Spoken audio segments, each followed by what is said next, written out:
अस्मद्गुरुभ्यो नमः अस्मत्परमगुरुभ्यो नमः अस्मत्सर्वगुरुभ्यो नमः श्री कृष्ण परब्रह्मणे नमः श्री लक्ष्मी नरसिंह परब्रह्मणे नमः श्री लक्ष्मी हायवदन परब्रह्मणे नमः सर्वं Shri कृष्णार्पणमस्तु. Can you hear me? Yes, The lighting is a little awkward. The lighting is a little awkward here because the lights are all behind me. I didn't have chance. This is a new place, like an Airbnb here. A lot of adjustments here. Sorry for the delay. So we have not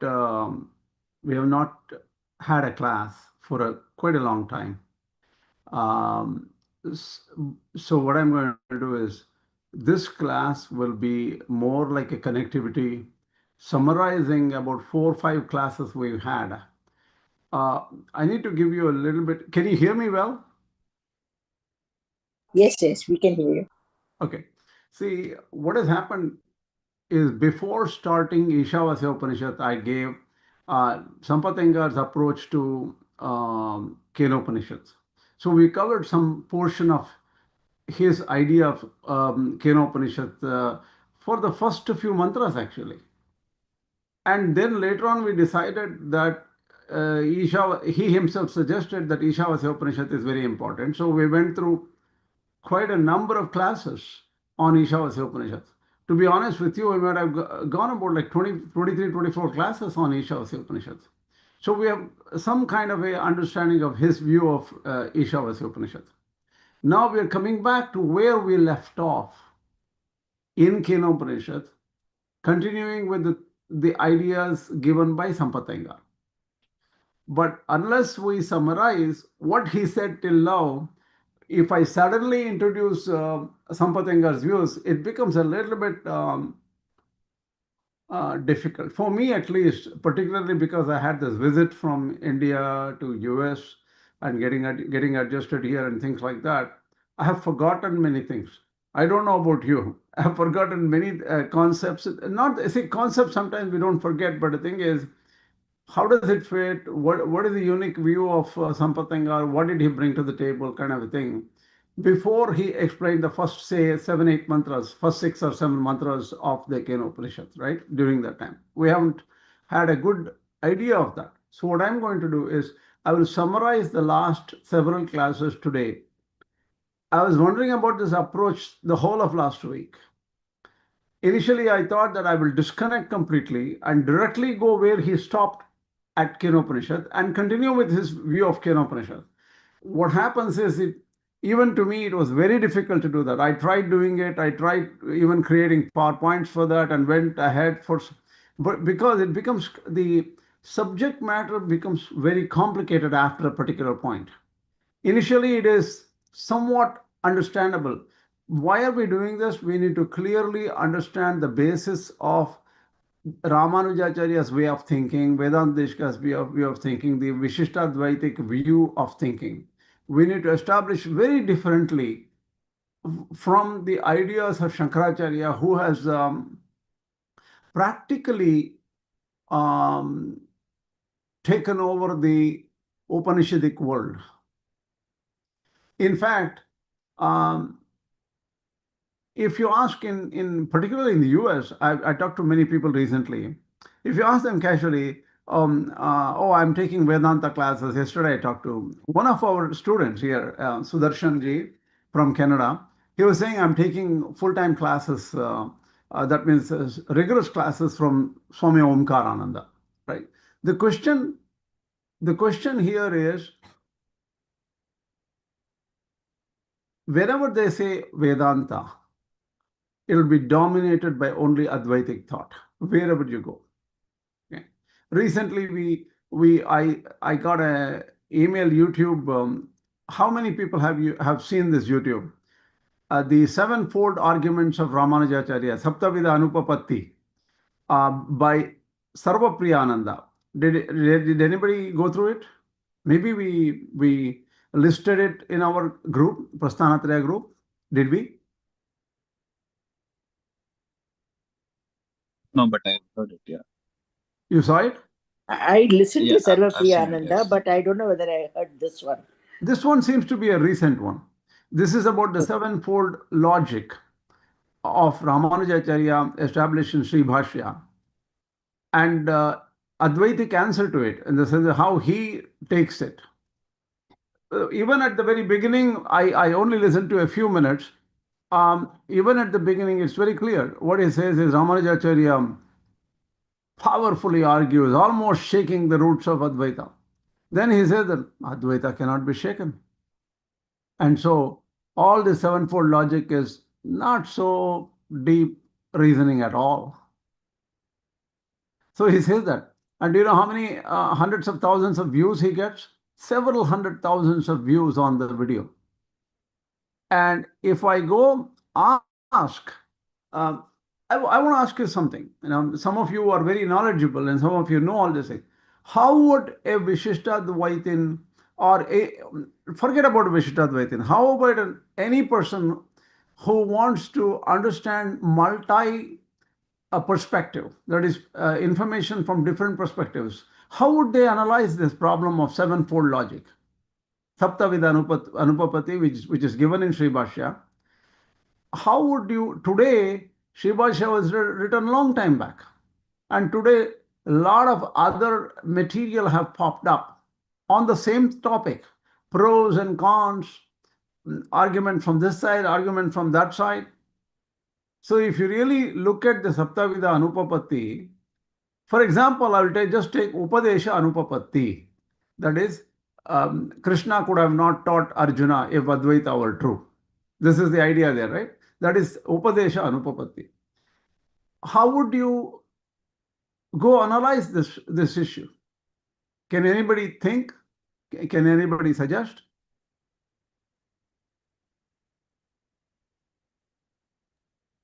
That if everything is one, then how is a guru and teacher separate, and then how the student has a vidya but not the teacher, something like this, is it? Yeah. See, the idea is very clear. If Krishna knows Advaita is true, he could not even have seen Arjuna, because there is no duality. So Krishna has to be not realized to have even participated in a war or even talked to Arjuna about Gita.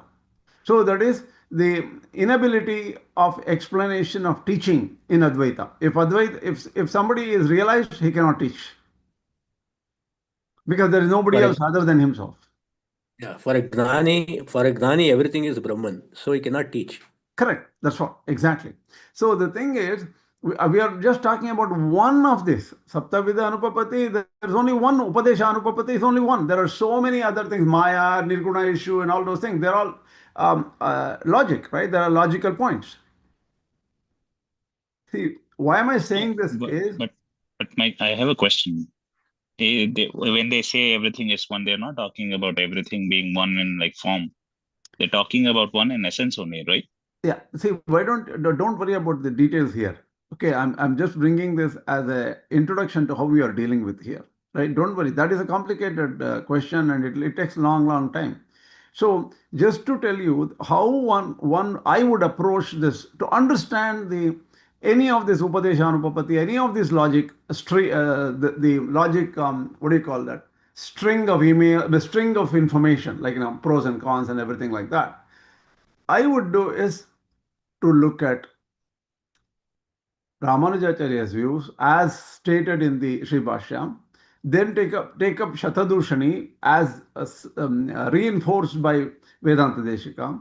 Then I would say take up the attack on Shatadushani by Shatabhushani and other Advaita Amoda and other scholars of Advaita, Vasudeva Abhyankar, Anantakrishna Shastri, and all those people. Then I would look at Paramartha Bhushanam and Paramartha Prakashika of Uttamur Viragvacharya, who has dealt with answers from the Viśiṣṭādvaita point of view. And there may be other, things like the other books written on this subject. Unless you have a good idea of all these, you will not be able to understand this logic well. But what happens is, if somebody puts the idea like Sarvapriyananda, that will disturb everything, the whole system. That means lots of people will say, oh my God, Sarvapriyananda is one of the most famous people, and he has already done a thorough job, and he has picked up the John Grimes book of sevenfold, sevenfold something is in John Grimes book. Okay, so Sarvapriyananda has given everything. Why should I bother? So what happens is the Viśiṣṭādvaita view is unknown because most people haven't really figured out how to simplify information and deliver it to public, right? So all I'm saying is we need to have a separate view to understand, a thorough study to understand the Viśiṣṭādvaita view, just to see how the pros and cons work out. You may believe in whatever you want to believe. Okay, totally is up to you. But just to understand, this is like a university we are trying to study. Okay. Anyway, with this introduction, let me jump into the topic today, and then let me show you what I have today.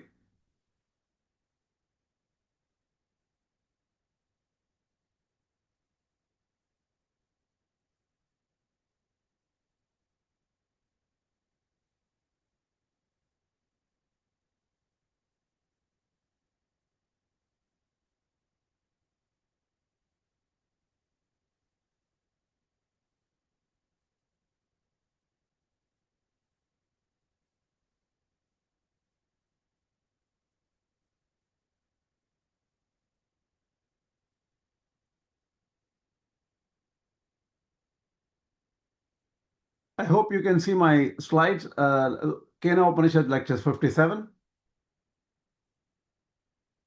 Can you?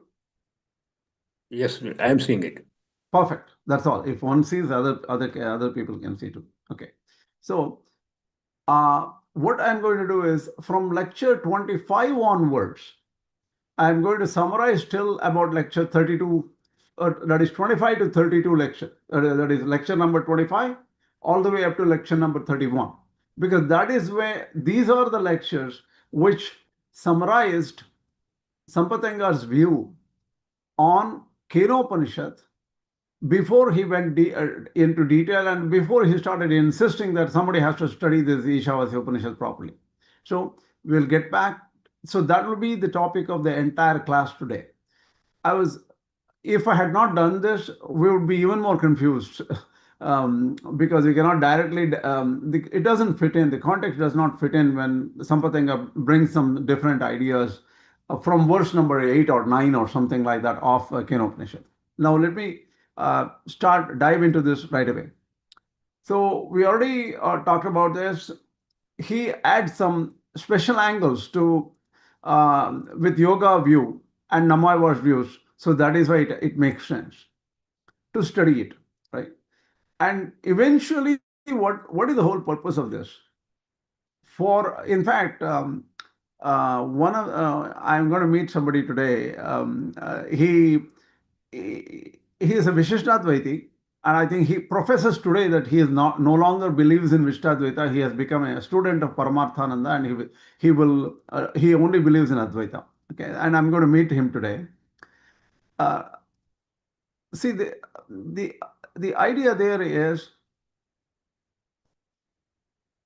only when you read and understand different systems properly, you can convince yourself what these systems are, and to get a reconciliation in your own mind, or even to have a pure idea that I fully believe in this particular path, I'm going to take it, right? That's why we need to understand it. Second, Sampatangar, what he does is he starts questioning Advaita's approach. The questioning starts right from Karma-kāṇḍa. Karma-kāṇḍa and Jñāna-kāṇḍa, Advaita treats them as different, distinct, and incompatible. So Karma-kāṇḍa has a different goal, Jñāna-kāṇḍa has a different goal, and there are two different systems right within the Vedic canon. And only Jnana-kāṇḍa leads to moksha, and Karma-kāṇḍa is secondary and preparatory. But Karma-kāṇḍa will not help you in moksha. It can only prepare you for moksha. So the thing is, the other people like the Dvaitins and Viśiṣṭādvaitins think that the Shastra is Eka Shastra. There is one Shastra. It is a development after one over the other. Karma and Jnana are intertwined together. They are not opposed to each other. There is a fundamental aspect of controversy. And in fact, in Advaita, what they go is they go one step ahead and say that like karma was necessary initially to prepare yourself and then and get your mind cleaned up. Then your once jnana sets in, it will sublate all your karma. The karma gets nullified. All duality gets nullified. So they bring in the principle of badha or sublation. So now, what Sampradaya does is he is not an independent thinker, absolutely independent thinker, but he borrows information from Nammalvar and Rāmānujācārya and other people, and he says that even Gita, Nammalvar says that follow the Gita, follow the footsteps of Gita. If that is important, you can clearly know at least you have 700 verses to go to, and there karma and jnana are integrated.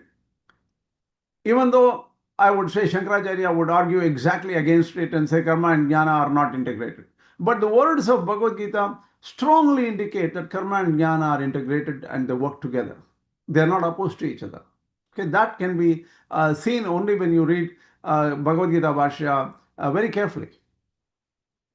So another thing is Shankaracharya's Adhyasa Bhashya is abstract and partial. He uses yukti or logic or rational thinking first and establishes truth based on rational thinking and then says that the Upanishads and Brahma Sutras support my rational thinking. And he says, Yatha cha ayam artaha sarvesham vedantanam tatha vayamasyam sharirikam yamamsayam pradarshayishyamaha. Now we will tell you in the Brahma Sutras what I have already understood by rational thinking, that adhyasa is the deal, and what do you call, the philosophy is already, the fundamental structure of philosophy can be determined by just rational thinking. And this seems to be slightly opposed or very opposed to the idea that, well, are you going to decide the philosophy using the Brahma Sutra? Vyasa wrote Brahma Sutras, and the Upanishads were the divine realizations of so many rishis. Are you going to take the words, since you can't meet them right now, are you going to take their words and make sense out of the words? Or are you going to say that you already decided what the rational thinking is and then make sure that this rational thinking fits in with the Upanishadic and Brahma Sutra wording? So the conflict is there, and obviously Sampradaya points that out using the knowledge given by prior acharyas. Now, Nammalvar's integrated vision says the Bhagavad Gītā synthesizes the Karma-kāṇḍa and Jñāna-kāṇḍa. Simply, we know that Karma-kāṇḍa has three sections: Samhita, Brahmana, Aranyaka portions of the Vedas, and Jñāna-kāṇḍa has only one. That is the Jñāna-kāṇḍa has only one section, that is Upanishadic thought and set of Upanishads. So Karma-kāṇḍa focuses on external action, rituals, and Jnana-kāṇḍa focuses on internal realizations, and they are from the Upanishads. So Nammalvar says Gita bridges both the outer and inner paths of devotion, yoga, and realization. And so karma, bhakti, jnana forms a continuous spiritual journey, not separate system opposing each other. So this is the fundamental idea. Then, so Sampradāya's approach to Kena Upaniṣad says that we need to study also Tiruvāzhmozhi. Nammalvar used very carefully to understand what Kena Upaniṣad is. What Rāmānujācārya has done is mainly given a logical structure to Nammalvar's Tiruvāzhmozhi experiences. So his commentaries balance devotion, logic, and yoga. And another thing he mentions is modern study of even Viśiṣṭādvaita thinkers overlooks the yoga base or the yogic basis. They forget it and they try to grasp the 32 Vidyas mentioned by Rāmānujācārya in the Upanishads. And that is going to be very difficult and almost erroneous. And what does Sampradāya bring to the table? Information from Yoga Sutras and the Viśnu Purāṇa for additional value, and that will help you understand this properly. That is his view. Otherwise, you won't understand it properly. So the next thing he says is, what does Śānti mantra mean? The Īśāvāsya had a Śānti mantra. Śānti mantra means Purnamadaha Purnamidam Purnat Purnamudachyate. That is the beginning verse, the first verse for the entire Upanishad. Kena Upaniṣad also comes from has a Shanti mantra called Apyayantu Mamangani and things like that. So what Sampathanga reminds us is we have to understand that the rishis made this Shanti mantra, somebody made this Shanti mantra, and the Shanti mantra has the summary of the entire Upanishad. So we don't want to go against the Shanti mantras. So in the Purnamadaha Purnamidam basically says that from that full, this whole universe and all of us came out. And then that doesn't seem to be like a Maya or a projection or anything like that. And even if you remove all these things from that full remains. So that means that origin cannot be understood in physical terms. It's not like causation the way we think that the mud was converted into a pot or something like that. It is beyond thinking. So we need to understand that in the very beginning of Īśāvāsya mantra. In the Kena Upaniṣad Shanti mantra, it says, Mama Brahma Nirakutyam, Maham Brahma Nirakarot, Anirakarnam mestu, Anirakarnam astu. There is a verse which basically says that mutually let Brahman do not deny me and let me not deny Brahman. There is mutually a coexistence of the seeker and Brahman. So, which goes a little bit against of Advaitic view that eventually the jiva has to be destroyed. Jiva is a part of Maya which has to go sublate and disappear. So that doesn't seem to fit in with the Shanti mantra of Kena Upaniṣad. Okay. Another thing is Shanti mantra also reflects humility and mutual relationship between seeker and Brahman, which is really supported in the Īśāvāsya Upaniṣad, where Agnena, Supataraya, Ātman, and all these prayers support it. Another thing is we do not have to discard the Karma-kāṇḍa. So what we understand from the Vajrasaneya Samhita, which is the Karma-kāṇḍa portion of the Īśāvāsya, and all those things we have to still retain them. It's not like that information is going to go away. And at the end of Īśāvāsya, what really happened is that God is a ruler, is unattainable, because he is somewhere up there. And what if I cannot reach? Then how would you reach Brahman? Should we see in the last mantra of Īśāvāsya, it says Agnena yatapatha raye asman. If you take Agni as just the Agni or the fire, then Agni is a devata. And oh, Agni, lead me to Brahman. If Agni can be taken as Brahman itself, and that we know, that is the main meaning of that Agni word there. But I have not seen that Brahman, how would I reach that Brahman? So should I reach the Brahman through his subordinates, like all these devatas? And how do we get hold of the devatas? I have not seen Agni as a devata, but the beauty is our body itself is an embodiment of several devatas. Manah prabhritini panchakaranani eva brahmajnana sadhanani. To understand Brahman, to meditate on Brahman, to even have devotion, love, and affection to Brahman, all a human being can do, he has used the senses, 5 senses, and mind. They are the only means to attain Brahmajnana. Other than that, we don't have any other tools to know Brahman. So, how would you attain? Īśāvāsya says you have to participate and be in knowledge and action. That is Vidya and Avidya. So now, obviously, the connection to Kena Upaniṣad gets established. How do since I only have mind and senses with me, by who controls it? Suppose if I have to focus and do upasana on Isha, on God. Upasana is meditation. You know that in the Bhagavad Gītā, in the Īśāvāsya Upaniṣad, meditation was said in earlier verses too. How would I do meditation? How can I control my mind?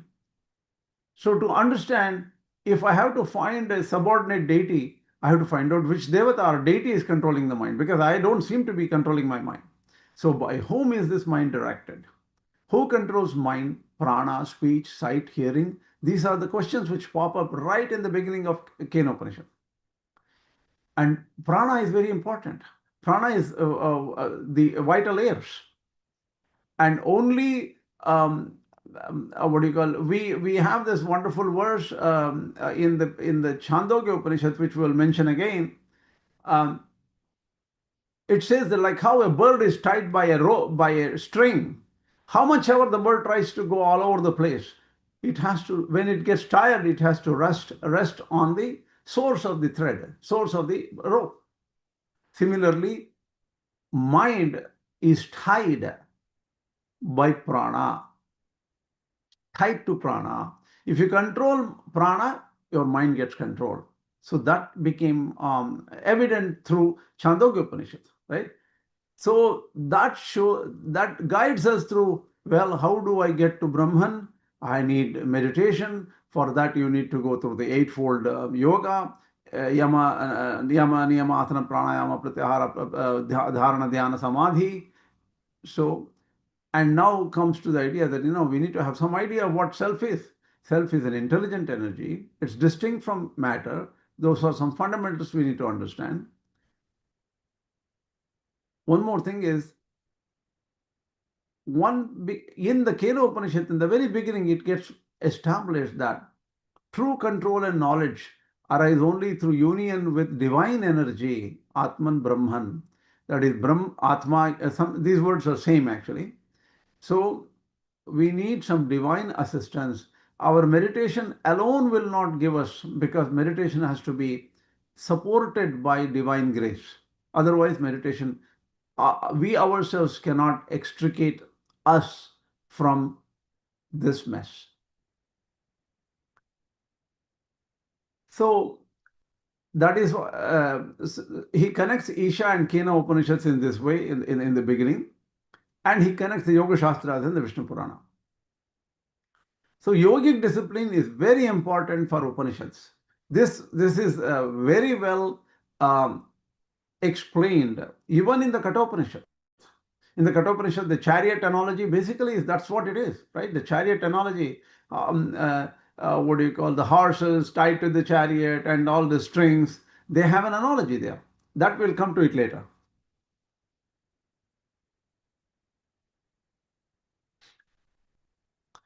So Kena Upaniṣad appears in the 10th chapter of the Jaiminiya Brahmana of Samaveda. There are 9 chapters prior to Kena Upaniṣad there. And that information is also important. So that is where the Vedic duties and the discipline and Upasana, Yoga and other things are also mentioned there in a different way. Okay?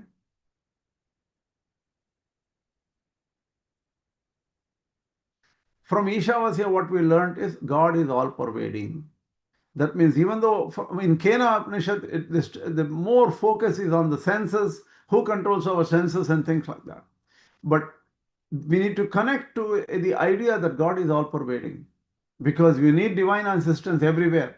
Oh, I'm going to some other New York today. Oh, God, is God there in New York? You don't have to worry about it. Everywhere God exists. So the thing is, wherever you are, your practice of meditation can continue with the support of God.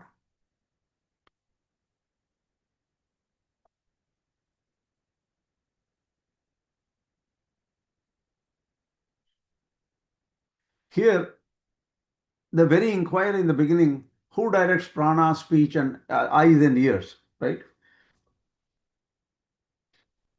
I think I just noted down the particular sentence just because it was very interesting. Yatha sayata shakunihi sutrena prabadho disham patitva anyatra ayatanam alabdhva bandhanamevo upashrayate evameva khalu somya tan mano disham patitva anyatra ayatanam alabdhva prāṇamevo upashrayate prāṇabandhanam hi somya manaha. It just I just rewrote it because I remembered this and I like this particular sentence which connects mind to prana, and prana connects to all the yogic methods like the Ashtanga Yoga and other things like that. So that's why I wanted to mention it here. So now and I'm rewriting something. Some things are, this writing summaries of 4 or 5 lectures is very hard.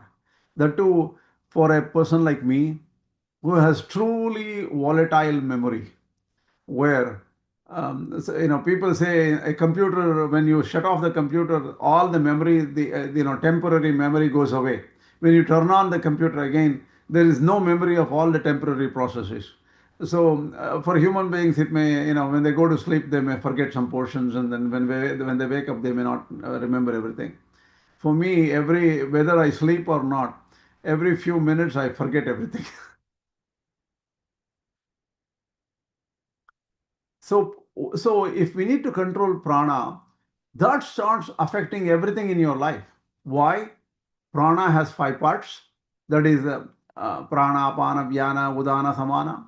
And that's related to your body, what food you eat, how you behave in your life.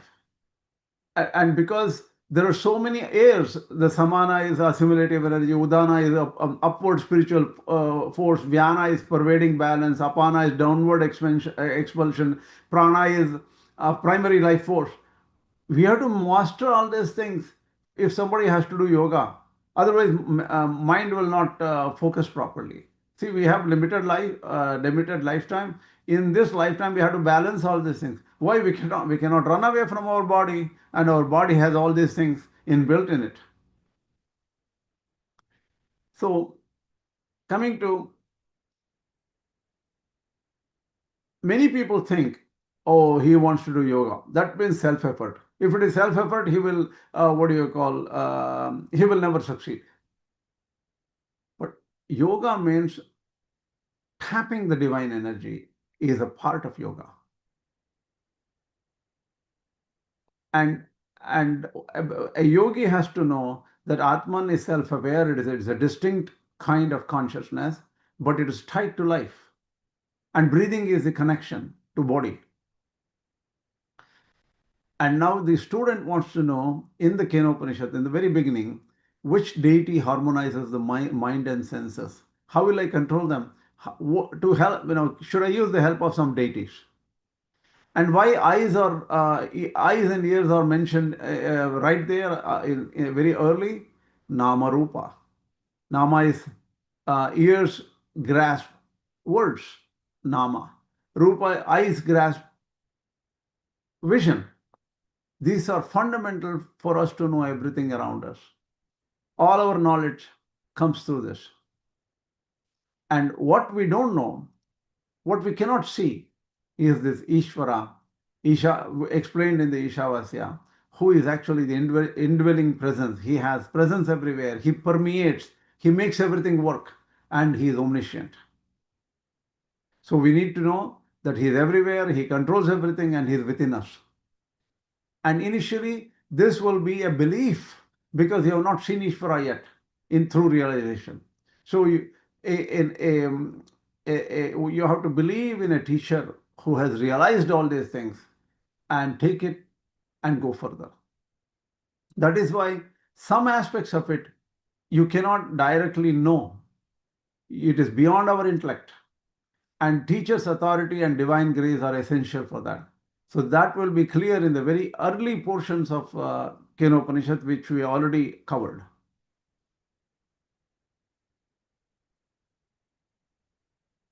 Realization comes from direct experience. So, you will know if you are realized. And that can come only from divine acceptance. That is, God has to make it happen because we don't have control over anything really.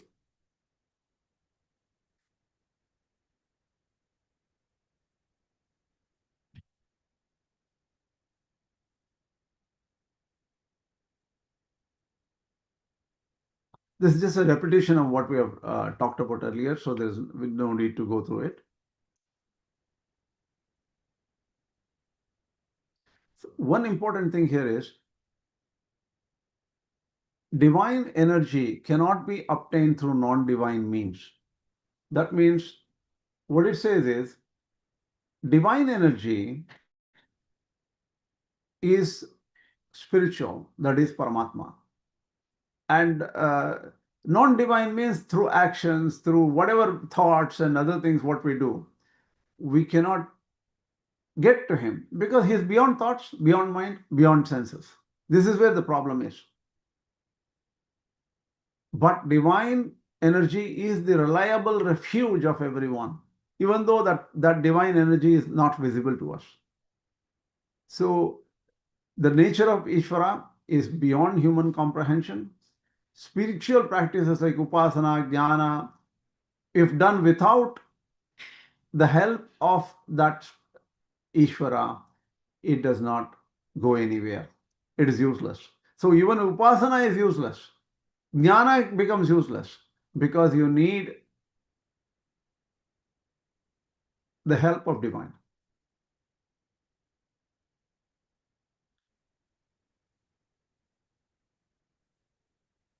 So Iśvara is personal.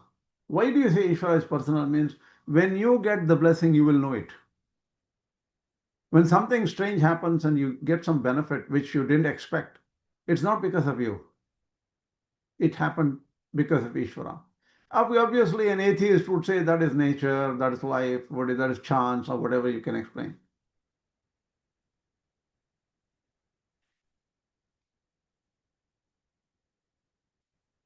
In the Kena Upaniṣad, later on it says, a very important shloka, it says, Atimuccha dhiraha pretyasma lokad amrita bhavanti.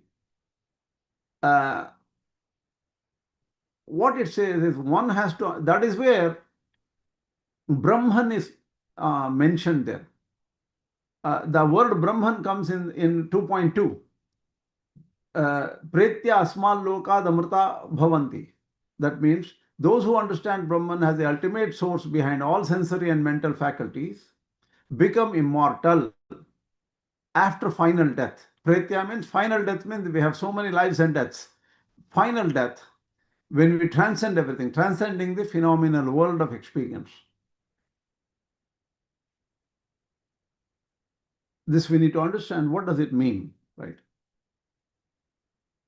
We need to understand what jnana is. The Western thought is, jnana and mind are all similar or one or something like that. Bhagavad Gītā gives a different picture for the jnana. That we need to understand. That's what he explains in depth. He connects Bhagavad Gītā into the process of upasana. So jnana, what we think as jnana is, it can be sattvic, rajasic, or tamasic. That is, it can be pure jnana or activity and passion oriented, or tamasic, ignorant and darkness. So jnana itself is not pure. It depends on how it's connected to our mind. Sattvika jnana is explained as that which can see one unchanging, undivided reality in all divided beings. That is, that jnana allows you to see Iśvara within everybody. What is buddhi?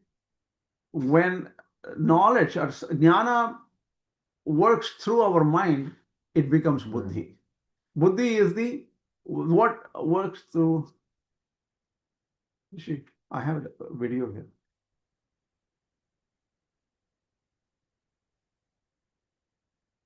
So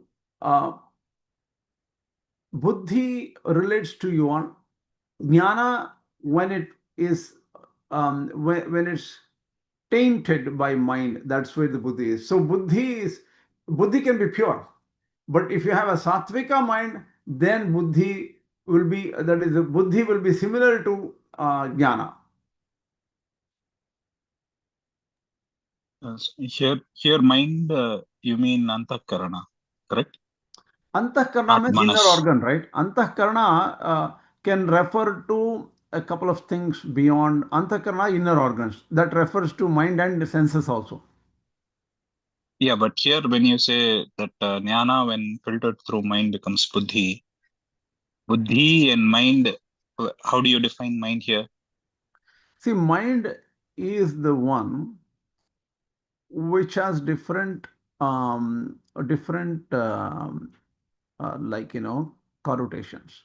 Again, when you look at mind, definition of mind, it depends on the system of thought. That is, Nyaya Vaisheshikas, yoga people, and then several other people, right?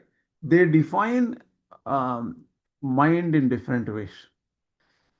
One way to look at it is, how does mind operate? Samshayo nishchayo garvaha smaranam vishayami. We need to remember this sentence. Samshaya nishchaya garvaha. Samshaya means doubt.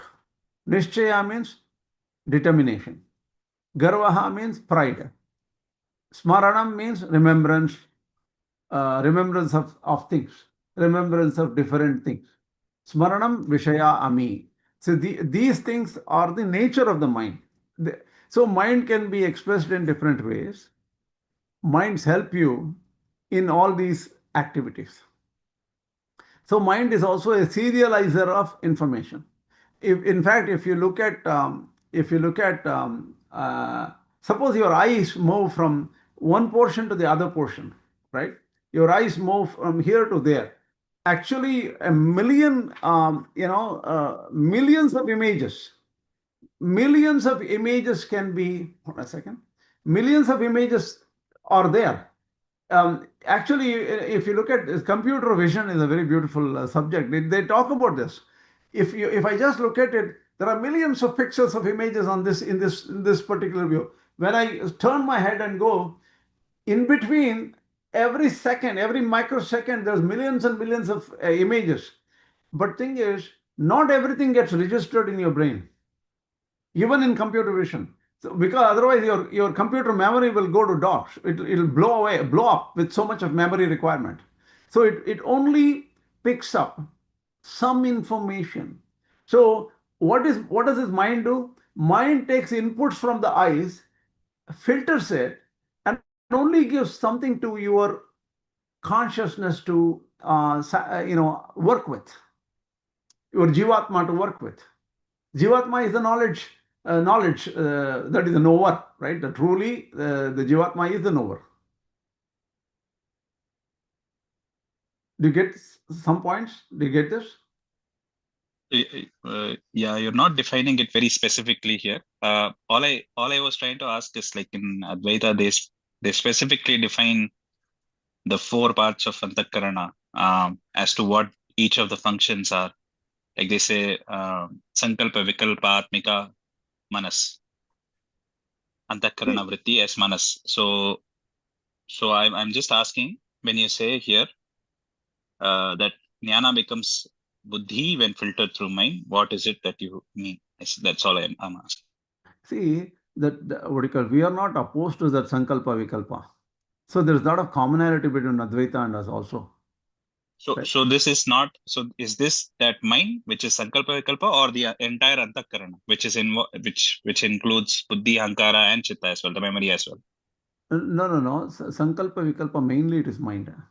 See, Buddhi works see, they all work together. Buddhi is Nishchayatmika Jnana, right? So one more thing. See, to go into details of definition of mind, from the Viśiṣṭādvaita perspective, we have to look into the right sources. Because if I say something and if it is wrong, that becomes erroneous. Okay. This one, we have not done this exercise, by the way. It's a good No, point. It's a good point you have brought. What we could do is, we have used, this is also true for Advaita and Viśiṣṭādvaita, because Advaita and Viśiṣṭādvaita rely on the definitions given by the Nyaya-Vaishika philosophers and Sankhya philosophers and Yoga philosophers and so on. So they use a particular set of attributes and say this is mind and this is what Buddhi is, how Buddhi is different from mind.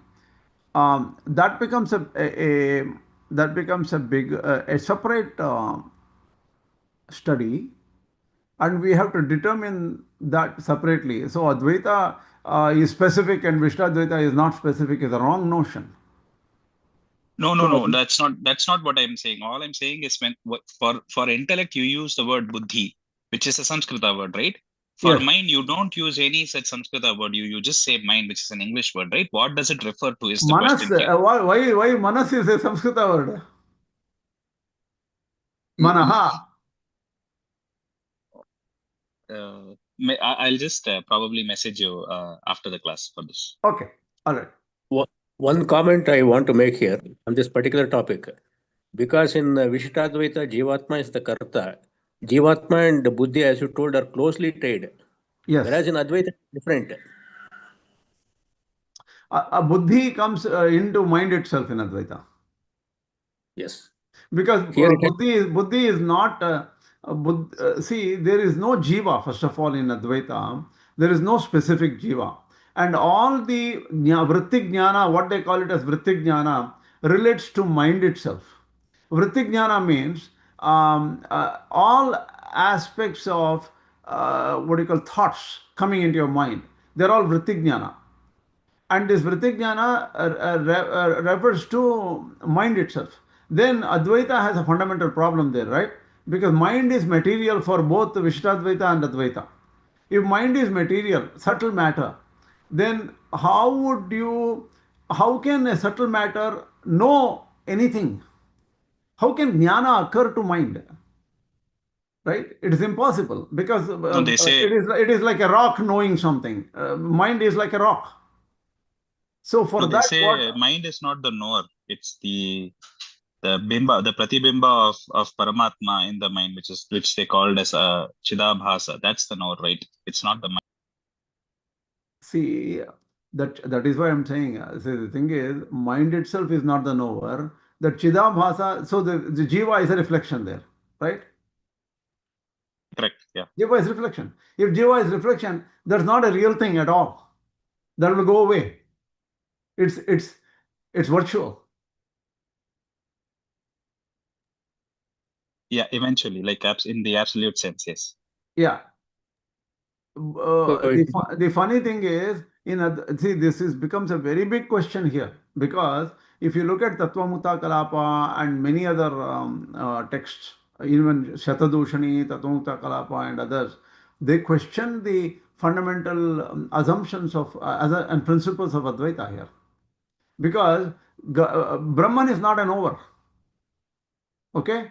Brahman is not an over. So Brahman's image is an over. Brahman's what you call reflection in manas becomes an over. How? Brahman cannot be an over at all. Brahman doesn't even know your mind exists or the what do you call body or matter exists. Brahman is never an over for us, the Advaita. But Brahman's image or reflection in mind becomes an over.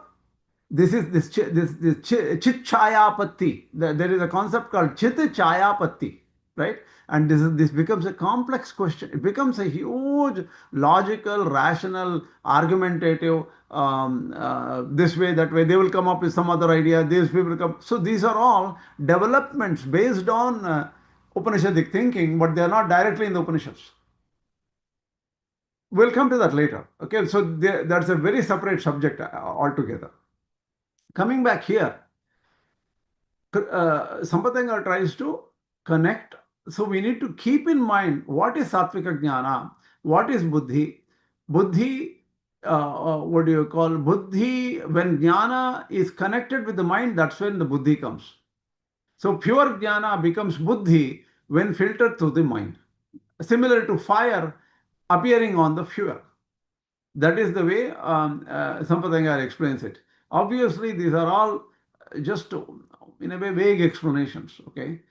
Clarity will come to you only when you study Tattvamukta Kalapa or some Nyaya-siddhanjana or some work like that, where they try to define mind and buddhi and into much more clearer terms. Okay, we'll do someday. We'll at least pick up some direct definitions there and then bring it to the class. I think we should do it. It's high time. We have never done it. I have never done it. We have to do that.